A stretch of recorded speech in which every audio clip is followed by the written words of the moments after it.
Hello বন্ধুরা, কেমন আছেন সবাই? আজকে আমি আপনাদের জন্য নিয়ে এসেছি কিছু মজাদার প্রশ্ন এবং তার উত্তর। আপনারা দেখছেন আর সাথে আছি আমি। তো চলুন শুরু করা যাক আজকের ভিডিওটি।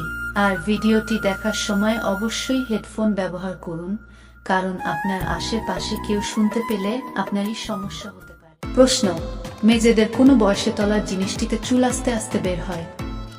উত্তর: মেয়েদের 3 থেকে 4 বছরের মধ্যে তলার জিনিসে চুল বেরোনো শুরু হয়। প্রশ্ন: একজন বিবাহিত মহিলার সঙ্গে সপ্তাহে কতবার লাগানো দরকার? উত্তর: একজন বিবাহিত মহিলার সঙ্গে 2 থেকে 3 বার লাগানো দরকার। প্রশ্ন: মেয়েরা দিনের থেকেও রাতে কেন বেশি করতে চায়? উত্তর: দিনের তুলনায় রাতে লাগিয়ে বা করে মজা একটু বেশিই পায় বলে মেয়েরা রাতে লাগাতে খুবই পছন্দ করে।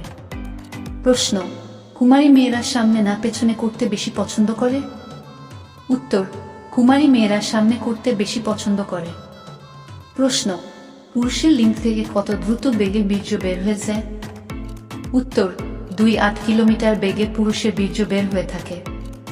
প্রশ্ন: কোনো মেয়েকে তাড়াতাড়ি গরম করতে হলে কি করবে? উত্তর: তার নাভিতে হালকা করে কিস করুন, তারপরে দেখবেন কিরকম গরম হয়। প্রশ্ন: একজন সুন্দরী বৌদিকে নিজের কাছে পেতে চাইলে আপনাকে কি পদ্ধতি অবলম্বন করতে হবে? উত্তর: একজন সুন্দরী বৌদিদের নিয়মিত কাছে পেতে চাইলে বৌদিদের সঙ্গে খেলে চরমভাবে সুখী করতে হবে। তারা লম্বা সময় ধরে খেলতে পছন্দ করে।